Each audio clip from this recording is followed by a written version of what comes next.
여러분 안녕하십니까? 여수 MBC 뉴스데스크입니다.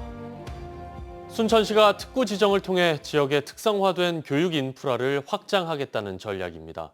생태와 문화 등 지역의 전략 사업들과 연계한 융합 교육 체계를 갖춰 지방 시대를 새롭게 구축하겠다는 건데요. 김주희 기자가 보도합니다. 지역 중소도시들의 고질적인 문제점인 인구 감소와 고령화 추세. 이 같은 문제점은 연쇄적으로 지방도시 교육의 질적 저하로 이어지고 있습니다. 순천시가 고질적인 지방도시의 교육 문제 개선을 위해 특구 지정을 통한 공교육의 질적 인프라 확장 계획을 제시했습니다. 이른바 순천형 교육발전 특구 지정을 위해 최근 연구 용역에 착수한 겁니다. 이번 연구 용역에는 지역과 함께하는 통합형 돌봄체계 구축과 지산학 거버넌스를 통한 협력체계 구축에 대한 내용들이 포함될 것으로 보입니다. 이와 함께 지역의 전략산업인 생태와 문화를 영합한 맞춤형 전문 기능인재 양성 방안들도 구체적으로 담아낼 것으로 보입니다. 고교 때부터 이 맞춤형 인재 양성을 시켜서 아마 이 지역의 우수한 인력들이 또 관내 대학에 또 들어가고 그다음 이러한 청년들이 순천에 머물면서 아마 우리 케이든이 순천의 미래 산업을 갖다가 이끌어가는 역할을 하게 될 것이라고 봅니다. 시는 이 같은 내용을 중심으로 도출된 용역 결과를 바탕으로 오는 6월 교육부에 교육발전특구 시범지역 지정 신청을 할 계획입니다.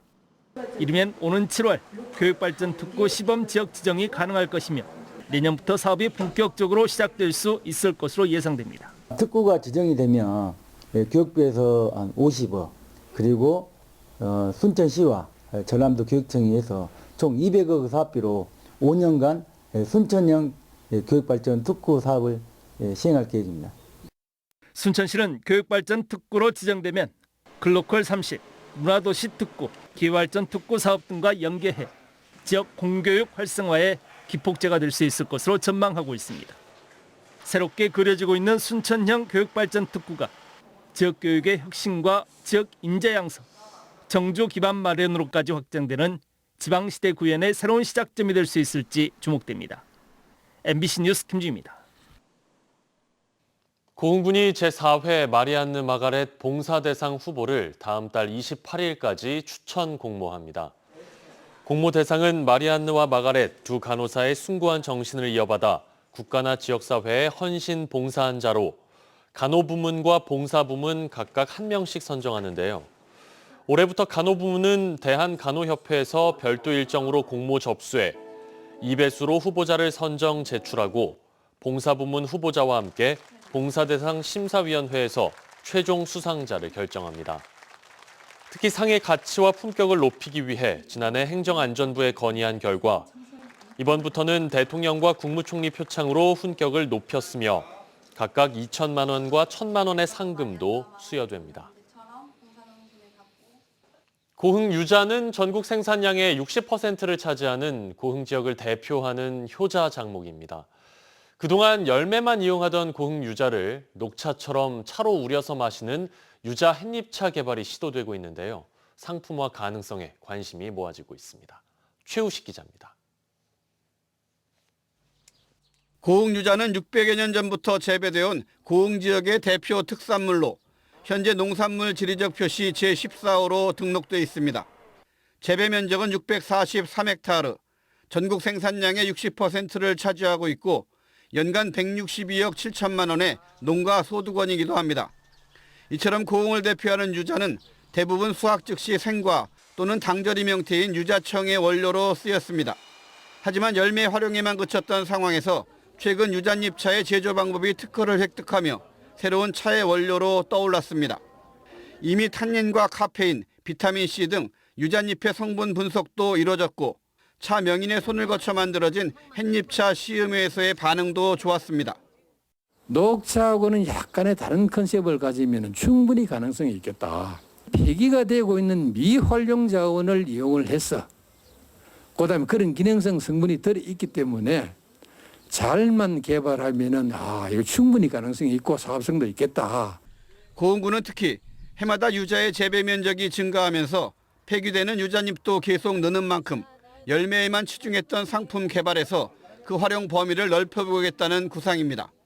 다양한 가공식품은 물론이고 그다음에 이 잎까지 이렇게 차로 만들어서 유자가 정말 고흥유자가 이제 브랜드화가 돼 있기 때문에 정말 가치 있는 고흥의 특산물로 만들어서 1,400여 유자 재배 농가들도 이 같은 햇잎차 상품화에 대한 기대가 큽니다. 열매를 가공하여 하는 상품 외에도 여름순, 가을순 등으로 순제 작업 등으로 발생되는 농작업 부산물을 상품화시켜가지고 유자 잎차를 대중화시켜 농가 소득에 많은 도움이 될 것으로 생각됩니다. 유자 햇잎차라는 국산차 개발 시도가 새로운 틈새 시장을 개척하는 고흥유자의 의미 있는 변신으로 새롭게 주목받고 있습니다. MBC 뉴스 최우식입니다. 전라남도가 2050년 탄소 중립 실현을 위해 앞으로 10년간 30조 원을 투입합니다. 전라남도는 2030년 온실가스 40% 감축과 2050년 탄소 중립 실현이라는 탄소 중립 녹색 성장 10개년 계획에 따라 오는 2033년까지 30조 4,435억 원의 예산을 들여 수송과 건물, 농축수산, 환경관리 등 6개 부문 97개 세부 사업에서 온실가스 감축을 적극 추진하기로 했습니다.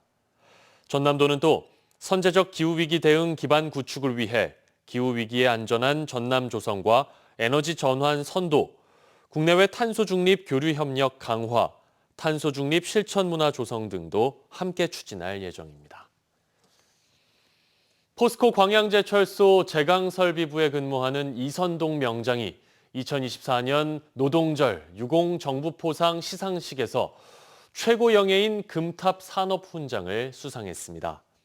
이선동 명장은 입사 후 34년간 연주설비 유지 관리와 성능 개선을 이끌어온 현장 전문가로 2,194건의 공정 개선 방안 제안과 37건의 특허, 147억여 원의 재무 효과를 창출했고 이번에 포스코 현장 직원으로는 처음으로 금탑 산업훈장을 받았습니다. 포스코는 지난해 이선동 명장을 포스코 기술인 최고 영예인 포스코 명장으로 임명하는 등 2015년 제도 도입 이후 25명의 명장을 선발해 세계 최고 수준의 기술력을 가진 직원들을 예우하고 있습니다. 오늘은 노동자의 노고를 위로하기 위해 만든 노동절입니다. 우리 사회에는 각자의 분야에서 열심히 땀 흘리는 수많은 노동자들이 있는데요. 이른 시간부터 일터로 나간 이들을 김초롱 기자가 만나봤습니다. 아직 해도 뜨기 전인 이른 새벽 시간입니다. 이 시간부터 벌써 일터에 나와 분주히 움직이는 이들이 있습니다. 한번 만나보겠습니다. 30년 가까이 버스기사로 일해온 59살 추인호 씨. 사무실에 도착해 먼저 음주 측정을 하고 잔돈이 담긴 환전기를 챙겨 버스로 향합니다. 타이어와 엔진 등 차량 점검도 꼼꼼히 하고 내부 청결도 잊지 않습니다. 몇 시에 일어나세요? 예, 한 3시 정도 일어나가지고. 힘들진 않으세요? 아, 괜찮습니다.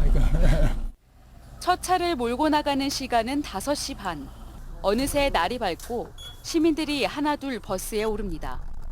한 번 나가면 쉬지 않고 3시간을 운전해야 해 화장실에 편히 가기 어렵고 날이 굳으면 일은 더 힘듭니다. 눈 오고 비 올 때 좀 애로사항이 좀 맞게 운전하는데. 남들보다 일찍 하루를 시작하는 이들은 또 있습니다.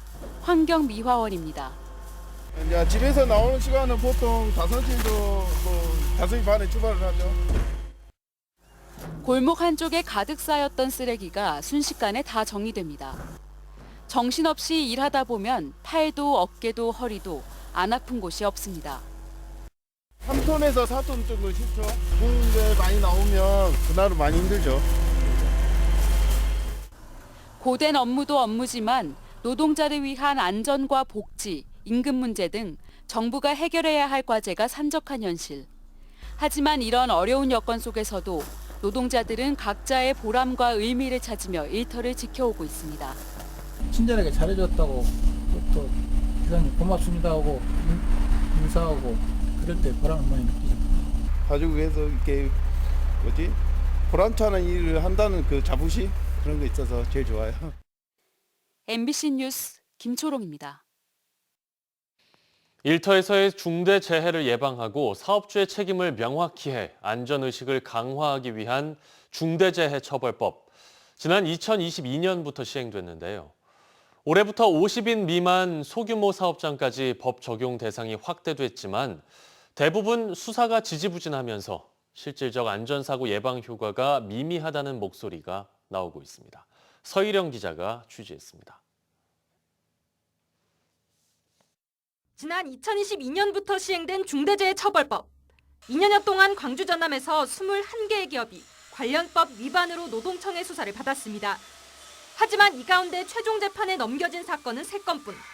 불기소된 한 건 외 80%가 넘는 사건에 여전히 노동청과 검찰의 수사가 진행되고 있습니다. 수사가 지지부진한 사이 사업주의 관리 책임 불이행으로 인한 산재 사고는 계속되고 있습니다. 지난해 한 해 동안만 광주 전남에서 41명의 노동자가 일터에서 숨진 겁니다. 지난해 이곳 대불산단에서는 4건의 노동자 사망 중대 재해가 발생했는데요. 전남 22개 시군 가운데 광양과 함께 가장 많은 사망 사고가 발생한 겁니다. 현장 노동자들은 보다 근본적인 해결책이 필요하다고 입을 모으고 있습니다.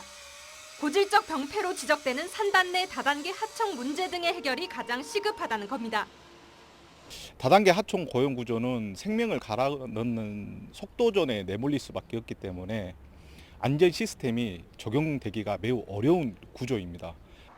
특히 조선손의 부족한 인력을 대신 메우고 있는 외국인 노동자들의 안전 문제에도 관심이 필요하다고 말합니다. 안전태는 여러 가지 말로 있지만은 그 번역자는 제대로 안 해놨으니까 그것도 또 별로 이해를 못 해요.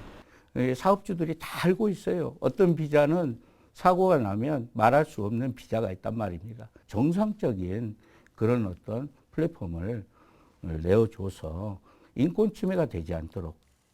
50인 미만 소규모 기업까지 중대재해처벌법이 확대 적용되긴 했지만 현장에서 실제 예방 효과로 이어질지 우려할 수밖에 없는 상황. 실제 중대재해법이 시행된 이후 전국 50인 이상 사업장에서 발생한 사고로 사망한 사람은 첫 해 167명에서 지난해 175명으로 8명이 증가했습니다. MBC 뉴스 서희령입니다. 전남대병원 교수들이 오는 3일부터 주 1회 외래 진료를 휴진하기로 한 데 이어 조선대병원 교수들도 휴진을 검토하기로 했습니다. 조선대 의과대학 교수들은 내일 전체 교수 회의를 열고 의정 갈등 장기화로 전국의 상급 종합병원이 외래 또는 수술의 주 1회 휴진을 잇따라 결정함에 따라 조선대병원의 휴진 여부를 안건으로 상정하기로 했습니다. 한편 전남대병원 교수들은 이번 주 금요일부터 주 1회 휴진합니다. 올해 고흥산 물김 위판이 완료된 가운데 2,162억 원의 위판액을 기록했습니다. 고흥군은 검은 반도체로 불리는 고흥산 김 생산을 위해 392어가 1,358헥타르의 양식장에서 지난해 11월부터 지난달 27일까지 물김 위판이 진행됐고 친환경 양식 기반 시설 사업 지원과 김 생산에 적합한 해양 환경 조성 등으로 2022년부터 3년 연속 물김 위판액이 1,000억 원을 돌파했다고 밝혔습니다. 고흥군은 깨끗하고 품질 좋은 김 생산과 김 양식어가의 소득 증대를 위해 올해도 국도비 예산 58억 원을 들여 인증 부표 공급과 김 종자 공급 지원 등의 사업을 추진하고 있습니다. 거리 활성화의 마중물 역할을 하게 될 망덕포구 먹거리존이 문을 열었습니다. 광양시는 전체 면적 454제곱미터, 지상 2층 규모의 임대 매장 형태로 운영하는 망덕포구 먹거리존 별해는 강을 완공하고 최근 개소식과 함께 본격적인 운영에 들어갔습니다. 망덕포구 먹거리존 조성 사업은 배알도 섬 정원과 윤동주 유고 보존 가옥, 별해는 다리 등을 찾는 관광객들에게 섬진강을 감상하며 힐링할 수 있는 휴식 공간을 제공하고 MZ세대 관광객 방문을 늘려 지역경제 활성화에도 기여할 것으로 기대됩니다. 여수시가 관내 상하수도 지하시설물 740km에 대한 공간정보자료의 정확도를 개선하는 상하수도 GIS DB 수정 갱신 사업을 추진합니다.